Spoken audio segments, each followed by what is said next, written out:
I destroyed my marriage to save my family, and now I don't know if I can ever forgive myself for what I've done. My name is Sarah. I'm 34 years old, and I live in Portland, Oregon. For 15 years, I thought I had built the perfect life. A loving husband, 2 beautiful children, a comfortable home in the suburbs, and a career I was proud of. But perfection, as I learned, is just an illusion we create to hide the cracks underneath. And when those cracks finally break open, everything you thought was solid crumbles into dust. This is the story of how I made a choice that changed everything. A choice that still haunts me every single day. And I need you to tell me if I did the right thing or if I'm the villain in my own story. It all started 3 years ago, on a rainy November evening. My husband David came home from work later than usual, his face pale, his hands trembling as he set his briefcase down by the door. I remember the exact moment because our daughter Emma was practicing piano in the living room, and the sound of Fur-Elise filled our home with an innocence that would soon feel like a distant memory. David asked me to sit down, and those 4 words, "We need to talk," sent ice through my veins. He told me his company was downsizing, that he'd lost his position as senior manager, that we were going to face serious financial difficulties. But that wasn't all. He'd made some investments, he said, trying to secure our future. Bad investments. We were in debt, serious debt, the kind that could take our house, our savings, everything we'd worked for. I felt the ground disappear beneath me, but I held it together because that's what I do. That's what I've always done. I'm the strong one, the problem solver, the one who keeps everything running smoothly even when the world is falling apart. Before you go, make sure you hit that subscribe button and turn on notifications, because stories like mine need to be heard, and you won't want to miss what happens next. David was devastated, broken in a way I'd never seen him before. The man who had always been my rock, my partner, suddenly looked like a scared child. He apologized over and over, saying he'd tried to make our lives better, that he'd wanted to give us more, that he'd failed us. I held him that night while he cried, and I made him a promise. I told him we would get through this together, that we would find a way, that our family was stronger than any financial crisis. But inside, my mind was already racing, calculating, searching for solutions in the darkness. The next few weeks were a nightmare of spreadsheets, creditors calling, letters threatening foreclosure. David fell into a depression that frightened me. He barely ate, barely spoke to the kids, spent hours staring at walls. I had to be strong for everyone, working my job during the day, managing the household at night, pretending to Emma and our son Jake that everything was fine. But it wasn't fine. We were drowning, and I couldn't find a lifeline anywhere. Then Marcus walked back into my life, Marcus Hayes. I hadn't seen him in almost 16 years. Not since college, not since we'd dated for 2 intense years before going our separate ways. He'd moved to Seattle for a tech startup, I'd stayed in Portland for graduate school, and we'd promised to stay in touch, but never did. That's how it goes, right? People drift apart, lives move in different directions, and old flames become just memories tucked away in yearbooks and Facebook profiles you never look at. He reached out through LinkedIn of all places, said he was in Portland for business and wanted to catch up for coffee. I almost said no. I should have said no, but I was so exhausted, so desperate for a conversation with someone who didn't need anything from me, who didn't look at me with disappointment or fear or need. So I said yes. If you're finding this story relatable or if you're curious about what choice I made, please subscribe to the channel. Your support means everything, and trust me, you'll want to follow this journey to the end.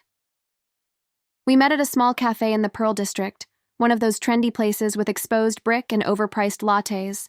Marcus looked good, really good, successful and confident in a way that reminded me of who I used to be before life wore me down. We talked about the old days, laughed about professors we'd hated and parties we'd attended, and for an hour I felt like myself again, like Sarah from college who had dreams and energy and didn't carry the weight of the world on her shoulders. Then he asked how I was really doing, and something in his voice, some gentleness, some genuine concern, broke through my defenses. I told him everything. About David's job loss, the debt, the foreclosure notices, my fear that we'd lose everything we'd built. Marcus listened without judgment, without offering empty platitudes, and when I finished, he was quiet for a long moment.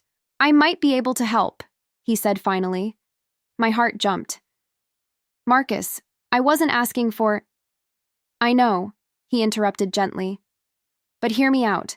My company is looking for someone with your exact skill set, marketing director position. It pays significantly more than what you're making now. And I have connections with some financial advisors who specialize in debt restructuring.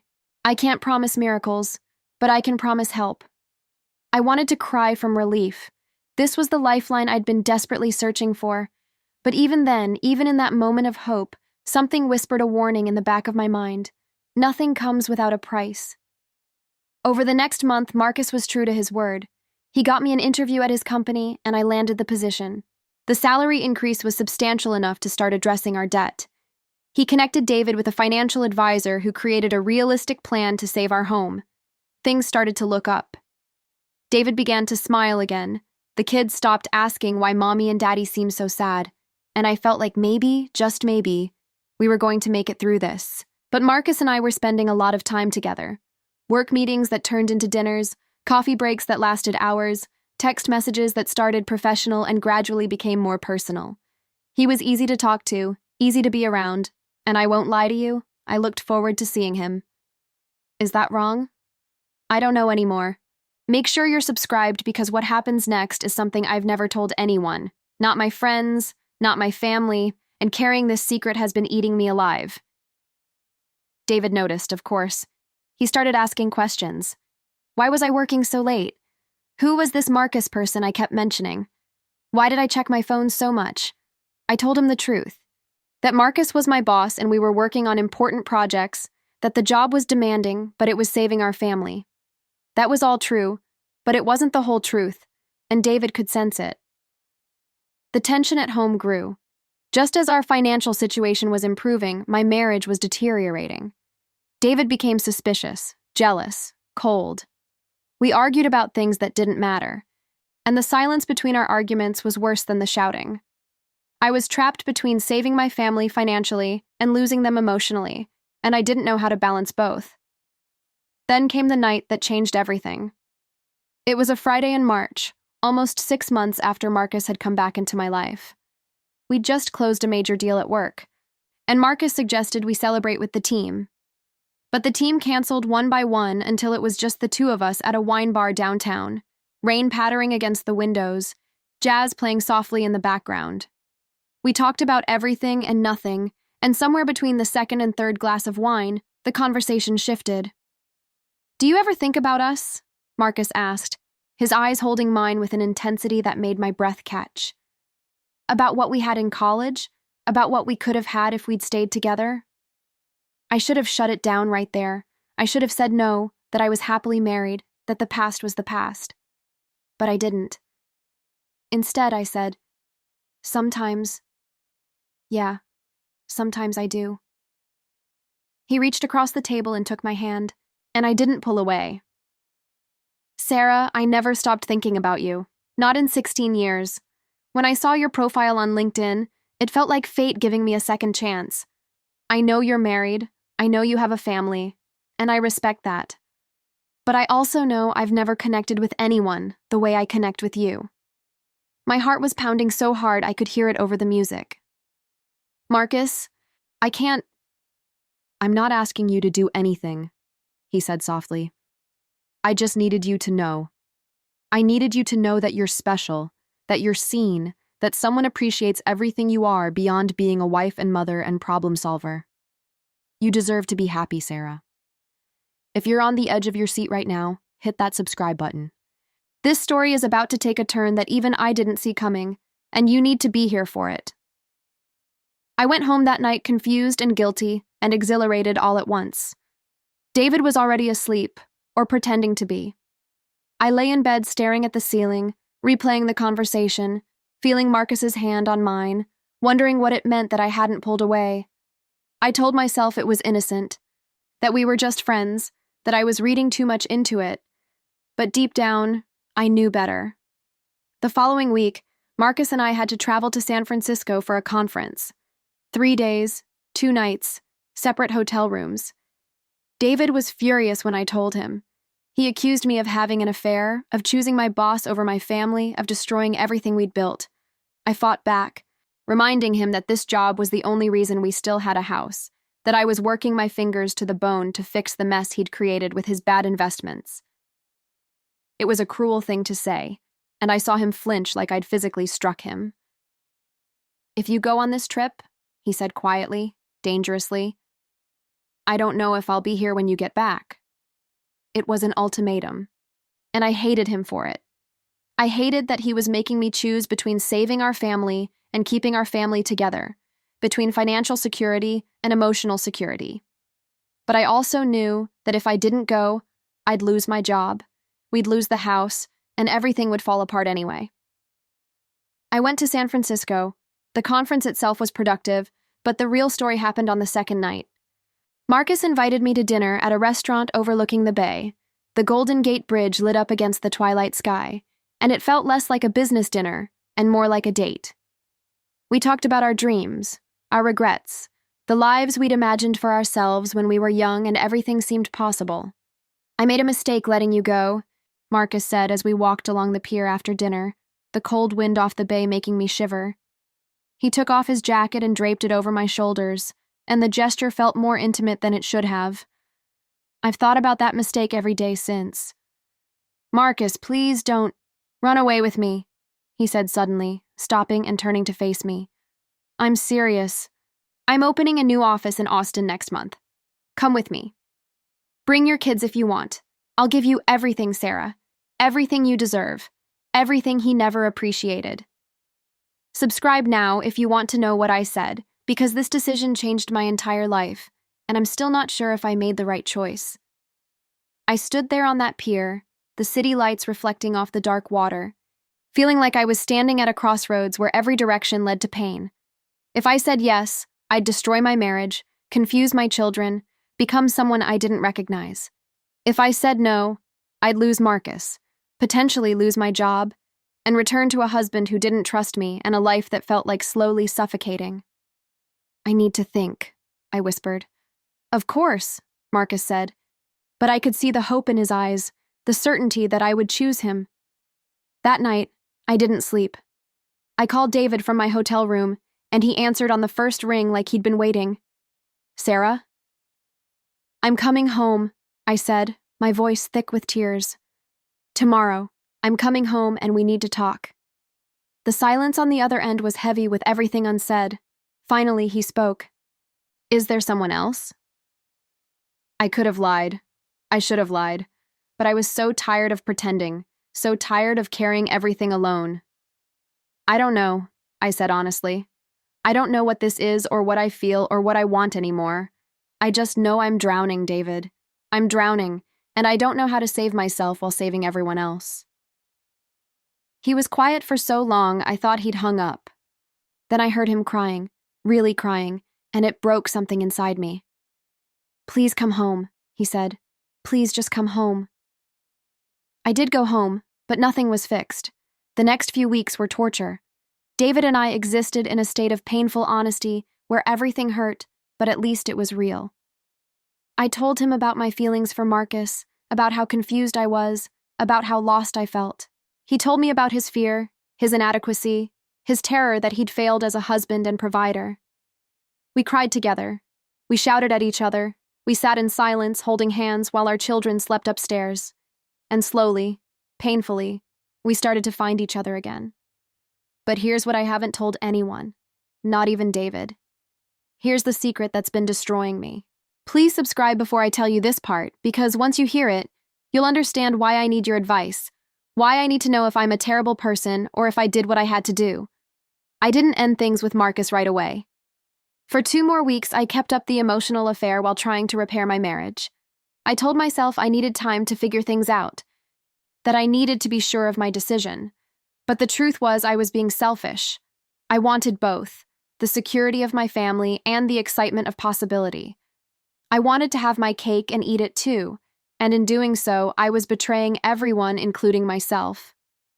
Marcus was patient, texting me every day, telling me he was waiting, that he'd wait forever if that's what I needed. And part of me loved hearing it, loved being wanted so intensely, Loved feeling like someone's first choice instead of their only option. Then David found the texts. I'd left my phone on the kitchen counter while putting Jake to bed, and David saw a message from Marcus pop up on the screen. Still thinking about that night in San Francisco. When you're ready, I'm here. David read through everything. Weeks of messages, increasingly intimate, increasingly inappropriate. When I came downstairs, he was sitting at the kitchen table, my phone in front of him, tears streaming down his face. "Who are you?" he asked, and the devastation in his voice will haunt me forever. Because the woman I married, the woman I loved for 15 years, would never do this. I wanted to defend myself, to explain, to make him understand the impossible situation I'd been in. But there was no defense for what I'd done. I'd emotionally cheated on my husband while he was at his lowest point, while he was fighting depression and fighting to save our family. I'd taken his gratitude for Marcus's help and twisted it into justification for betrayal. "I'm so sorry," I whispered, but the words felt pathetically inadequate. What happened next surprised us both. David didn't yell, didn't throw me out, didn't demand a divorce. Instead, he said, "I forgive you." Hit subscribe because this is where the story gets really complicated, and I promise you haven't heard anything like this before. David forgave me, but his forgiveness came with a condition. He wanted us to go to therapy, real intensive therapy, to figure out why this had happened and how to prevent it from happening again. He wanted complete transparency, access to my phone, to my email, to everything. He wanted me to quit my job and cut all contact with Marcus. And here's where I made the choice that I'm still questioning today. I said no. I said no because quitting that job meant losing the income that was saving our house. I said no because Marcus's company offered benefits and opportunities I couldn't find elsewhere. I said no because despite everything, despite the pain I'd caused and the trust I'd broken, I wasn't ready to give up the part of my life that made me feel like more than just someone's wife and someone's mother. David was shocked. "You're choosing him over us?" "I'm choosing our survival," I said. "I'm choosing to keep a roof over our children's heads. I'm choosing the financial security that you couldn't provide." It was cruel, and I knew it, but I was angry too. Angry that he'd put us in this position, angry that I'd had to be the one to fix it, angry that now I was being punished for the solution I'd found. We were both right, and we were both wrong, and we were both so tired of fighting. We reached a compromise that feels less like a solution and more like a slow poison. I kept the job, but agreed to strict boundaries with Marcus. No dinners alone, no personal texts, no travel without another colleague present. I gave David full access to my communications. We started therapy, individual and couples, and we're still in it now, still trying to untangle the mess we've made. But here's what kills me, what keeps me up at night, what made me finally decide to share this story with you. Marcus has been nothing but professional since David found the texts. He's respected every boundary, never pushed, never made me uncomfortable. But sometimes I catch him looking at me with such sadness, such longing, and I wonder if I made the right choice. I wonder if I settled for safety over happiness, if I condemned myself to a marriage built on obligation rather than love. Make sure you're subscribed because I need your wisdom on this. I need to know what you would do in my situation. David and I are functioning, but I don't know if we're healing. We have good days where it feels like maybe we'll make it, where we laugh with the kids and fall asleep holding hands. But we also have bad days where every word is weighted with resentment, where I see him looking at my phone with suspicion, where I feel trapped in a life I chose but don't fully want. The kids know something's wrong even though we've tried to hide it. Emma asked me last week if Daddy and I still love each other, and I didn't know how to answer. I said yes, because I do love him, but I don't know if I'm in love with him anymore. Is there a difference? Does it matter? Our financial situation is stable now. We saved the house, paid off most of the debt, and we're rebuilding our savings. The irony isn't lost on me that Marcus, the man who nearly destroyed my marriage, is also the man who saved it by giving me the job that saved our home. Life is messy like that, isn't it? Nothing is ever completely good or completely bad, and the people who hurt us are often the same people who help us. I think about Marcus more than I should. I wonder what life would have been like if I'd said yes on that pier in San Francisco, if I'd been brave enough or selfish enough to choose my own happiness over my family's stability. Would I be happier? Would the kids have adapted? Would David have found someone better suited to love him the way he deserves? Subscribe if these questions resonate with you, because I think a lot of us are walking around with these what-ifs, these road-not-taken scenarios that haunt us in quiet moments. Last month, Marcus told me he's getting married. To someone he met in Austin, someone who isn't carrying the baggage of a failed marriage and confused loyalty. I congratulated him, and I meant it, but I also cried in my car for 20 minutes after he told me. Not because I wanted to be with him necessarily, but because it felt like a door closing, like possibility dying, like the official end of a story that never really had a chance to begin. David noticed I was off that evening, asked what was wrong, and I told him. Another exercise in painful honesty that our therapist insists is necessary for rebuilding trust. He was quiet for a long time, then said, "Are you sad because you lost him, or because you're stuck with me?" "Both," I admitted, because what was the point of lying anymore? "I'm sad about what could have been, and I'm sad about what is, and I'm sad that I hurt you, and I'm sad that you hurt me, and I'm just so tired of being sad." We held each other that night, two broken people trying to glue each other back together with inadequate adhesive, and I realized something important. Maybe we'll never be what we were, but maybe we can become something new. Maybe that has to be enough. But is it? Is it enough to stay in a marriage because of children and mortgages and shared history? Is it enough to love someone without being in love with them? Is it noble, or is it cowardly to sacrifice your own happiness for your family's stability? Before we get to the end, hit that subscribe button one more time, because I share stories like this to create a community of people who understand that life isn't black and white, that we all make choices we're not proud of, and that sometimes we need each other's wisdom to navigate the gray areas. I gave everything in silence to ensure the well-being of those I love. I sacrificed my happiness, my integrity, maybe even my self-respect, all to keep my family afloat financially and emotionally. But in doing so, I broke something fundamental, something I'm not sure can ever be fully repaired. David and I are still together. The kids are thriving, unaware of how close we came to losing everything. From the outside, we probably look like any other suburban family, functional and fine. But inside, I'm still that woman standing on the pier in San Francisco, frozen at a crossroads, unable to fully commit to either direction. Marcus sent me a wedding invitation. I haven't decided if I'll go. David said he'd understand either way, but I can see the fear in his eyes when I mention it. He's afraid I'll see Marcus happy and regret my choice. He's probably right to be afraid, because I'm afraid of the same thing. So here's where I need you. Here's where I need your honesty, your experience, your perspective. Was I wrong to keep the job and maintain professional contact with Marcus? Should I have sacrificed our financial security to fully commit to rebuilding my marriage? Did I cheat by having an emotional affair, or was I just surviving an impossible situation the best way I knew how? And here's the bigger question, the one that terrifies me. Is it too late to make a different choice? I don't know the answer. I don't know if staying was brave or cowardly, if I'm a hero who saved her family, or a villain who destroyed it from the inside. I don't know if David and I will make it another year, another decade, or if we're just postponing an inevitable ending. I don't know if I'll always wonder what if, or if eventually those questions will fade into acceptance. What I do know is this. I'm tired of carrying this alone. I'm tired of pretending I have all the answers, that I made the right choices, that everything will work out if I just keep pushing forward. I'm tired of being strong when what I really want is to fall apart and have someone else hold the pieces.